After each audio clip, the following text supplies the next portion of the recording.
The call didn't come from a naval base, or a military archive, or even a government office. It came from a group of fishermen. In late October of 2000, a deep-sea trawler operating several hundred miles east of the Carolina coastline reported something unusual snagged in its net. At first, the crew assumed it was scrap metal, lost cargo, maybe the remains of an old shipwreck. That part of the Atlantic was littered with forgotten debris from decades of maritime traffic. But when the net surfaced, the men on deck went quiet. What they pulled up wasn't scrap. It was fabric.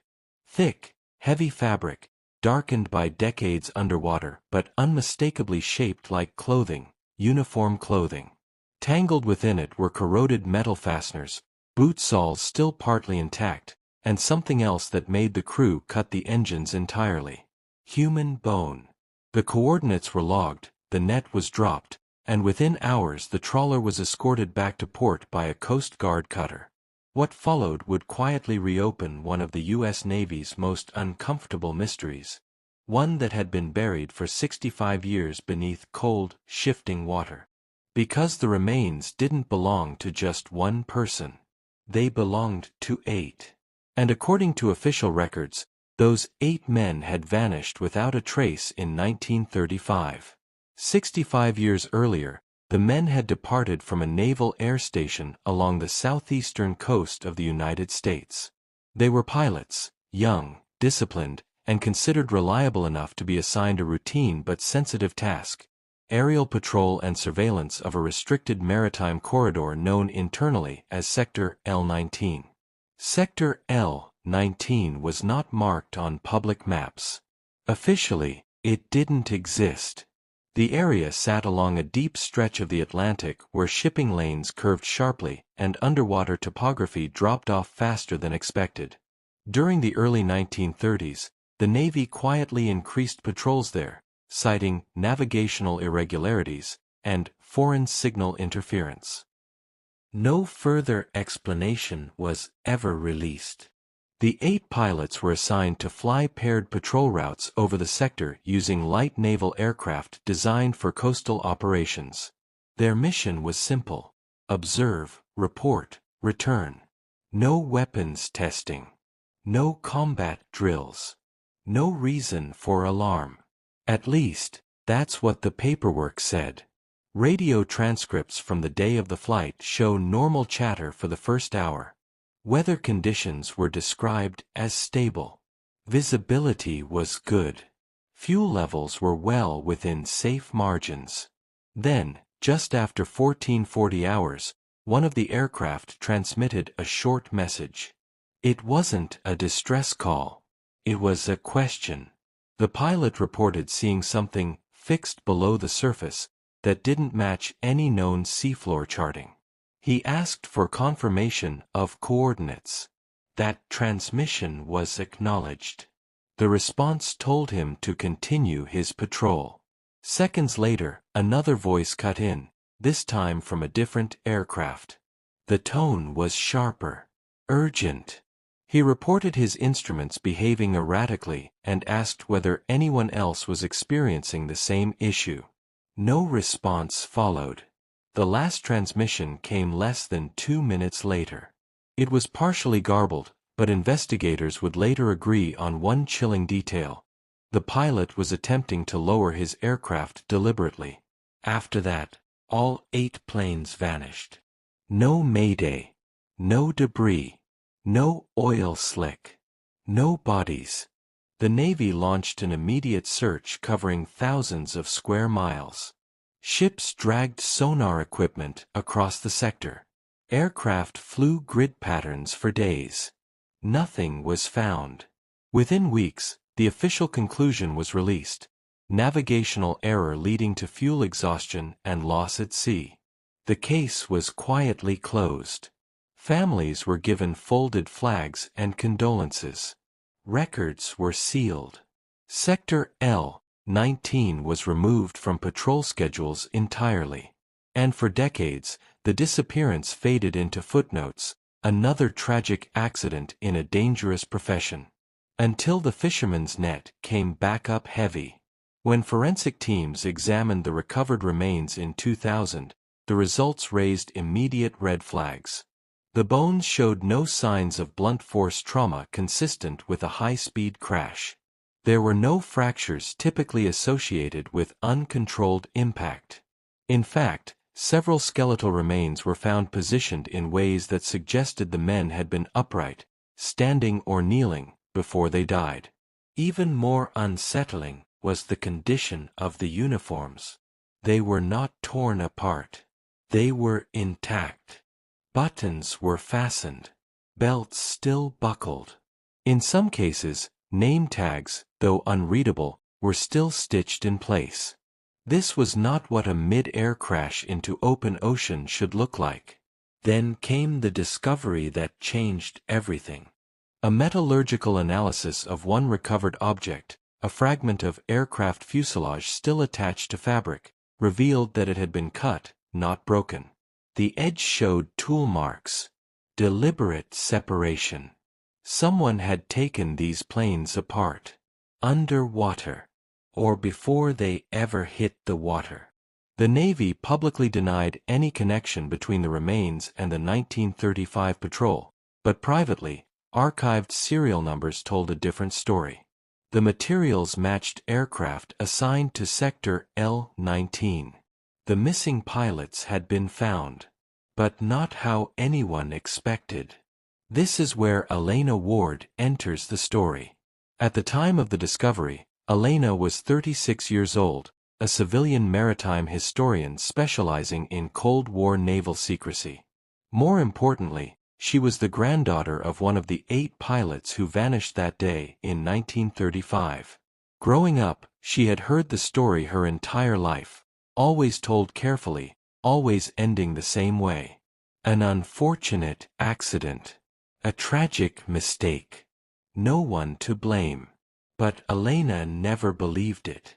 Her grandfather had been meticulous. Obsessive, even. He logged fuel consumption down to the minute. He double-checked instruments others trusted blindly. To her, the idea that he simply got lost and ran out of fuel never made sense. When the call came from a former colleague alerting her to the remains pulled from the Atlantic, Elena didn't hesitate. She took unpaid leave, secured limited private funding, and assembled a small independent team. They were given access to the coordinates under strict supervision. What Elena saw when the first high-resolution scans came back made her stomach tighten. On the ocean floor, arranged along a narrow ridge, were 8 aircraft fuselages. Not scattered. Not crushed. Lined up. Their angles suggested controlled descents, intentional water landings performed by skilled pilots. The planes had not collided. They had been placed. And all of them were missing the same components. Fuel lines. As Elena pushed deeper into the investigation, she began encountering resistance that felt strangely out of place for a 65-year-old cold case. Archived flight logs were delayed. Requests were misfiled. A previously cooperative Navy liaison abruptly withdrew support. Funding sources were pressured to pull out. Then, one night, Elena received an anonymous voicemail. No name. No number. Just a sentence spoken slowly, deliberately. Some areas were never meant to be guarded, and some men were never meant to come home. Attached to the voicemail metadata was a set of coordinates. They did not match the original discovery site. They were farther out, deeper, and directly inside the boundaries of the long-abandoned Sector L-19. When Elena shared the coordinates with her team, the room fell silent. Because if what lay there matched what they'd already found, then the 8 pilots weren't victims of an accident. They were witnesses, and someone had made sure they never spoke. The second site lay nearly 40 nautical miles beyond the first discovery, in a stretch of ocean rarely visited by commercial traffic. The water there dropped sharply, plunging into a trench so steep early sonar teams in the 1930s had marked it as unstable and moved on. Elena's team reached the coordinates just before dawn. The sea was calm, almost unnervingly so, the kind of stillness that makes even seasoned sailors lower their voices without realizing it. The research vessel drifted slowly as technicians prepared the remotely operated vehicle, the ROV, designed to descend nearly 2 miles beneath the surface. No one spoke while it dropped. On the main monitor, darkness swallowed the frame until the first lights flickered on, revealing drifting particles and long shadows stretching across the seabed. At first, there was nothing, just silt, rock, and the occasional skeletal outline of marine life. Then the camera panned left and stopped. There, partially embedded in the sediment, was metal. Not wreckage. Structure. The ROV moved closer, lights intensifying, and the shape resolved into something unmistakable. The skeletal frame of a naval aircraft wing, its surface unnaturally smooth in places, jagged in others. The angle was wrong for a crash. The wing wasn't torn free, it had been detached. As the vehicle descended further, more shapes emerged. Another fuselage. Then, another. By the time the ROV settled on the trench floor, Elena's team was staring at a formation far more disturbing than the first sight. 5 aircraft lay clustered together, their noses angled downward as if placed deliberately along the slope. The spacing between them was precise, too precise for chance. It looked less like a crash site and more like storage. Or concealment. The ROV swept along the nearest fuselage, and that's when the operator froze the feed. "Zoom in," Elena said quietly. Near the cockpit, barely visible beneath layers of marine growth, were small circular punctures in the metal. The operator adjusted the angle, letting the light skim across the surface. There was no mistaking them. Bullet holes. Not scattered. Grouped. Each hole clustered around the cockpit frame. Every single aircraft showed the same pattern. The implication was impossible to ignore. The pilots hadn't died on impact. They'd survived the descent. And then they'd been executed. 4 hours, the team documented everything. Measurements. Video. High-resolution stills. When the ROV traced along the underside of one plane, it revealed something even more damning. The main fuel line had been cut clean through. Not ruptured. Not corroded. Severed. The same damage appeared on all 5 aircraft. This wasn't sabotage caused by the ocean. It was human. Which meant someone had tampered with the planes either shortly before takeoff or after they were forced down. Elena felt a tightness in her chest she couldn't shake. Her grandfather hadn't failed. He'd been trapped. As the ROV began its ascent, the vessel's communications officer interrupted the silence. "We've got an incoming transmission," he said. "Encrypted. Not Coast Guard." The message was short, cold. "You are operating beyond authorized recovery parameters. Terminate activity immediately." No signature. No agency identification. Just an order. Elena refused. They continued recording until the ROV's power levels dropped dangerously low. When it finally broke the surface, the sun was already high, and the mood on board had shifted from curiosity to dread. Someone knew they were there. And someone didn't want them digging any deeper. Back on land, Elena cross-referenced the aircraft models with archived procurement records. What she found shifted the investigation in a new direction entirely. The planes flown in 1935 were part of a limited production run built by a private manufacturer that no longer existed. At least not under its original name. At the time, the company had been competing aggressively for a long-term naval aviation contract. But the contract had gone to a rival. Shortly after the disappearance of the 8 pilots, the losing manufacturer quietly dissolved. Its patents, facilities, and key personnel were absorbed by a newly formed defense corporation that would go on to become one of the largest military contractors in the world. Publicly, the transition was described as a merger. Privately, the timing was impossible to ignore. The failure of the aircraft assigned to Sector L-19 had been cited as a major reason for canceling their production line. Planes deemed unreliable. Pilots blamed for error. Contracts reassigned. Elena began to suspect the aircraft had been designed to fail. Or worse, designed to be expendable. As her team prepared to move the recovered evidence to a secured storage facility inland, the pressure escalated. Emails went unanswered. Insurance providers withdrew coverage. A previously approved permit for artifact transport was suddenly revoked without explanation. Then came the encounter at sea. While escorting the vessel carrying recovered fragments back toward port, a high-speed cutter appeared on the horizon. It carried no visible markings. Its approach was aggressive, closing distance far faster than standard patrol craft. Radio hails were ignored. The cutter matched speed, holding position just off the research ship's stern, its crew visible but unresponsive. After nearly 20 minutes, it turned away as abruptly as it had arrived. No explanation was ever given. Elena took it as confirmation. They were getting too close. The evidence was moved to a privately leased warehouse, a converted cold storage facility reinforced with modern security systems.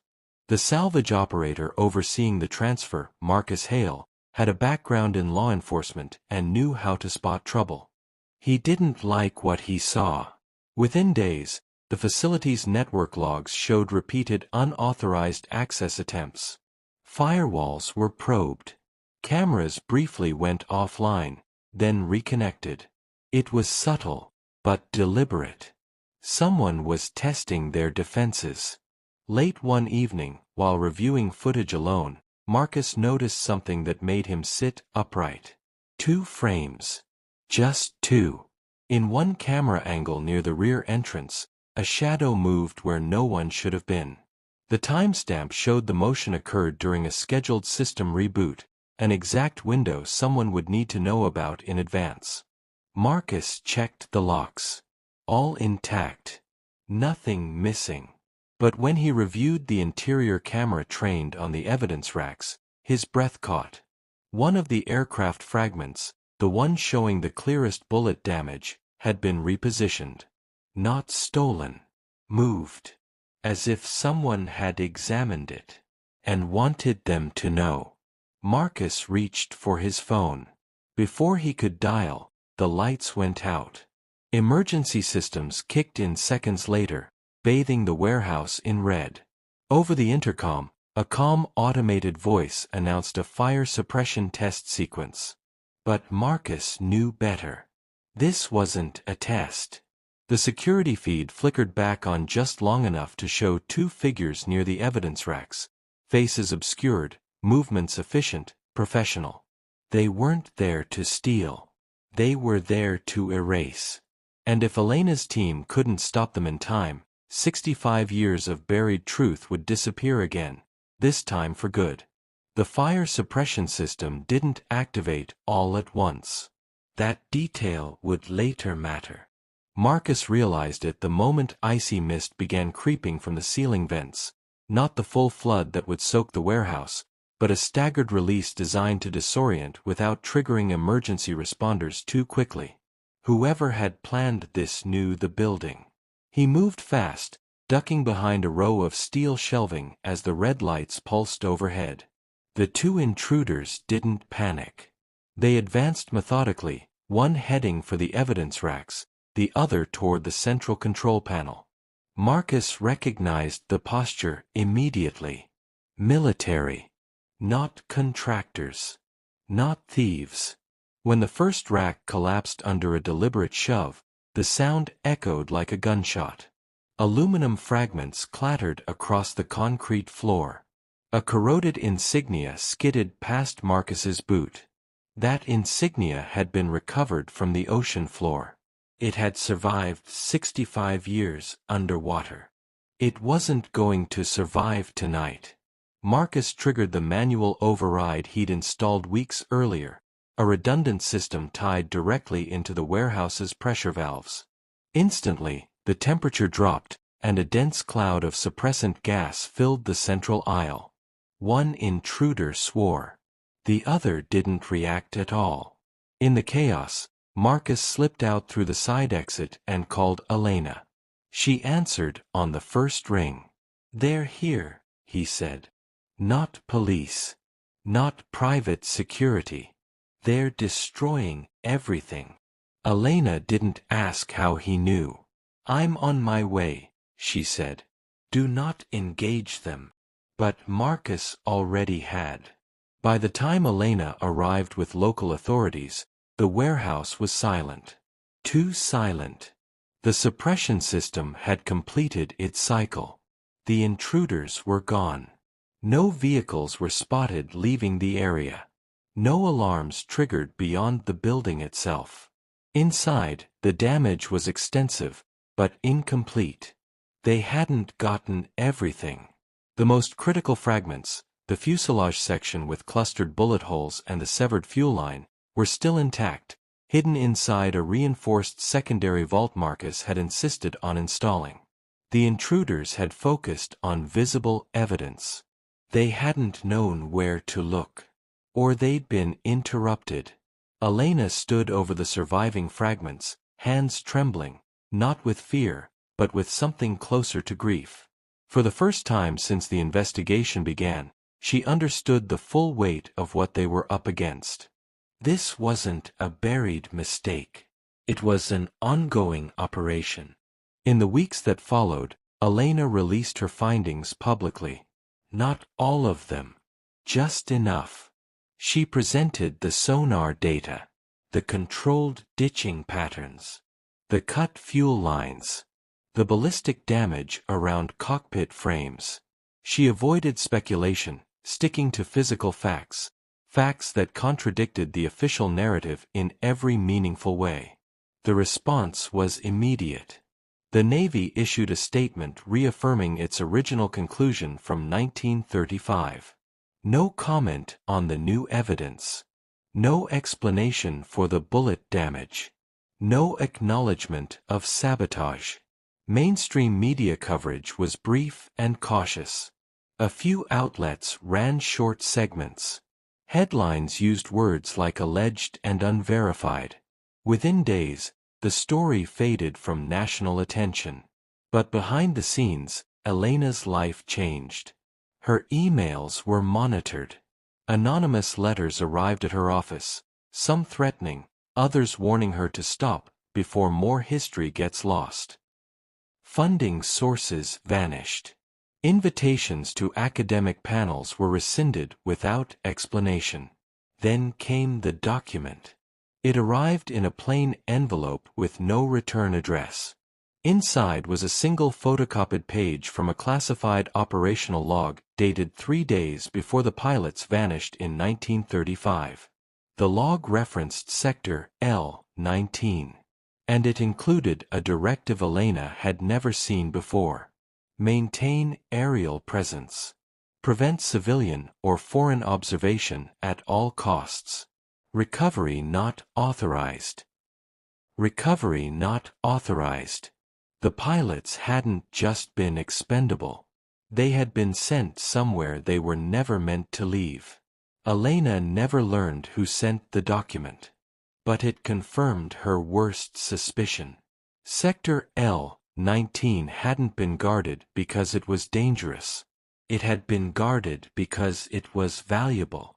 Whatever lay beneath that stretch of Atlantic, whatever anomaly, installation, or operation existed there, had required silence. And when 8 men became liabilities instead of assets, they were eliminated. Executed after landing. Left to disappear. Their families told a lie for generations.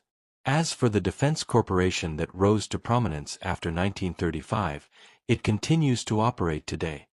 Larger, wealthier, and more powerful than ever. No formal investigation has ever linked it to the incident. No charges were filed. No names released. The company declined all interview requests. Elena eventually stepped away from the investigation. Not because she believed the truth was out, but because she understood the cost of pushing further. Before leaving, she recorded one final interview. In it, she held up a photograph recovered from her grandfather's belongings years earlier, a faded image of 8 young pilots standing beside their aircraft, unaware of what lay ahead. "They didn't vanish," she said. "They were removed." She paused, then added something that never aired on television. "The ocean didn't hide them. People did." Today, the coordinates of both underwater sites remain restricted. No additional dives have been authorized. The surviving evidence is sealed in private storage, protected by legal injunctions that prevent further analysis without government approval. Sector L-19 does not appear on modern charts. And officially, the disappearance of 8 U.S. pilots in 1935 is still classified as an accident caused by navigational error. But beneath the Atlantic, lined up in silence, lie the remains of aircraft that tell a different story. A story of orders followed, of truths buried, and of a mystery that, even 65 years later, someone is still willing to kill to keep hidden. Do you believe these soldiers were silenced to protect something hidden beneath the Atlantic, or was this just another secret buried by time, power, and silence? Drop your theory in the comments. I read them all, and some of the best ideas come from you. If stories like this matter to you, please like, subscribe, and share this video. Your support helps keep these forgotten cases alive, and helps this channel uncover the stories history tried to erase. Until next time, stay curious.